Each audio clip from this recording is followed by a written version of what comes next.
The rain had just started when I stepped out of the black cab on Oxford Street. The city was glowing that evening, the kind of glow only London can carry when the drizzle catches the lights from shop windows and neon signs. My umbrella stayed closed in my hand. I didn't care about the rain. I liked the way it kissed my skin, chilled me, reminded me I was alive. I wasn't looking for love that night. I wasn't looking for anything, really. But London has this way of giving you things you never asked for, and sometimes, things you'll spend the rest of your life both treasuring and regretting. I met him at a rooftop bar near Soho, the kind of place where the music hums low and the city stretches out beneath you, alive and restless.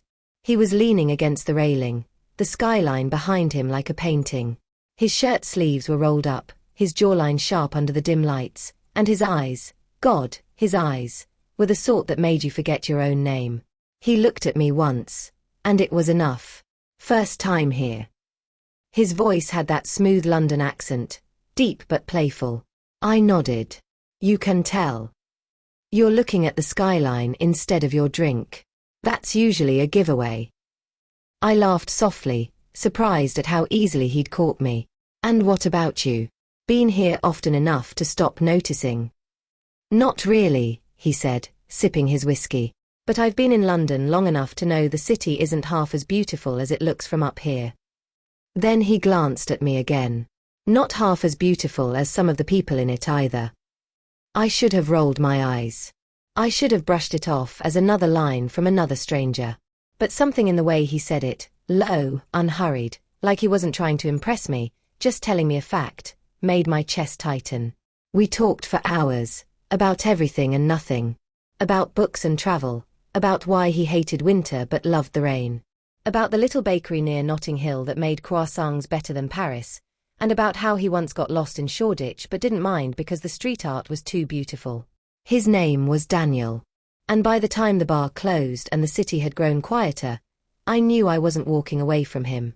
Not yet. The next few weeks felt like living in a fever dream. We met everywhere, cafes in Camden, late-night walks along the Thames, stolen moments in hidden pubs where no one knew us. He had this way of making the world disappear. When he was around, it was just us. I remember one night in particular. We were standing on Westminster Bridge, the London Eye lit up in the distance, the river dark and restless beneath us. You know, he said, slipping his hand into mine, sometimes I feel like we're burning too fast. I tilted my head. What do you mean? This, us. He looked at me, his gaze intense. It feels like we're made of fire. Like we're going to consume everything, even ourselves. My heart pounded in my chest, but I smiled. Then let's burn. Who cares how long it lasts? He kissed me right there, under the faint glow of the streetlights, with Big Ben looming over us like some ancient witness. And in that moment, I truly believed we were untouchable. But love that burns too bright has a way of turning dangerous. The more I fell for him, the more I realized how much of him I didn't know. He would vanish sometimes, disappear for days without explanation, then come back with apologies and that smile that melted every ounce of anger I carried. I told myself not to ask questions, not to push him away.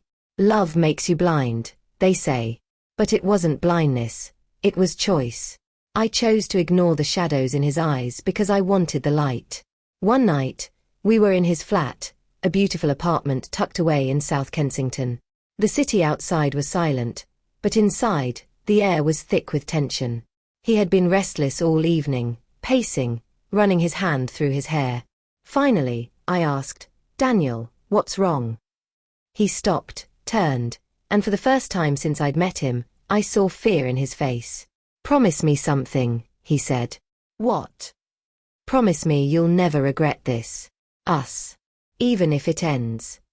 My throat tightened. Why would it end? He didn't answer. Instead, he pulled me into his arms, kissed me like it was the last time, and whispered, because some flames were never meant to last. That night, lying next to him, I couldn't sleep. I watched the city lights spill through the curtains, watched the way they painted his skin gold. I thought about what he'd said, about endings, about promises. I didn't know it then, but it was the beginning of the unraveling.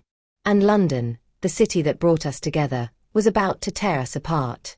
The unraveling began slowly, almost invisibly, like threads slipping loose from a fabric you thought was strong. At first, it was little things, unanswered messages, cancelled plans, moments where his smile didn't quite reach his eyes. But in love, we cling to the pieces we still have, and I clung harder than ever. London kept pulling us together in strange, almost cruel ways. I'd run into him on the steps of the National Gallery after not hearing from him for a week. He'd appear at my door in the middle of the night, soaked from the rain, whispering my name like I was salvation. Every time I thought I'd lost him, he'd return, and every time he returned, I lost myself a little more. One night, I couldn't take the silence anymore. I found him at a bar in Shoreditch, his drink untouched, his gaze distant. "Daniel," I said, sliding onto the stool beside him. "You can't keep doing this. Disappearing. Coming back like nothing happened."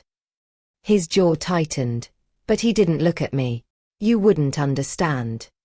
Try me." My voice cracked, but I steadied it. "If we're burning too fast, at least let me know what we're burning for." Finally, his eyes met mine. And there it was again, the fear I'd seen before. "I'm not who you think I am," he said quietly. "I've made mistakes. Big ones. And the people who come near me, they get hurt." I reached for his hand. "Then let me choose. If there's risk, it's mine to take." For a long moment, he didn't speak. Then, with a sigh that sounded like surrender, he whispered, "You already have." And he kissed me like a man drowning, clinging to the only breath he had left. The weeks that followed were a blur of intensity. We lived like fugitives of time, as if each day could be our last together. We'd escape to the coast of Brighton, walking barefoot on the cold sand at dawn. We'd hide in his flat for days, the outside world forgotten, existing only in whispers, laughter, and the language of skin against skin. But reality has a way of finding you, no matter how tightly you close the door. It happened on a rainy Friday evening. I was leaving work when I saw him across the street. He wasn't alone. Two men in dark coats walked beside him, their faces hard, their words clipped. Daniel's posture was rigid, his hands clenched at his sides. He didn't see me, but I saw him, saw the shadow I'd been pretending didn't exist. When I confronted him later, he didn't deny it. "There are things you don't know," he said, pacing the floor. "Things I can't tell you.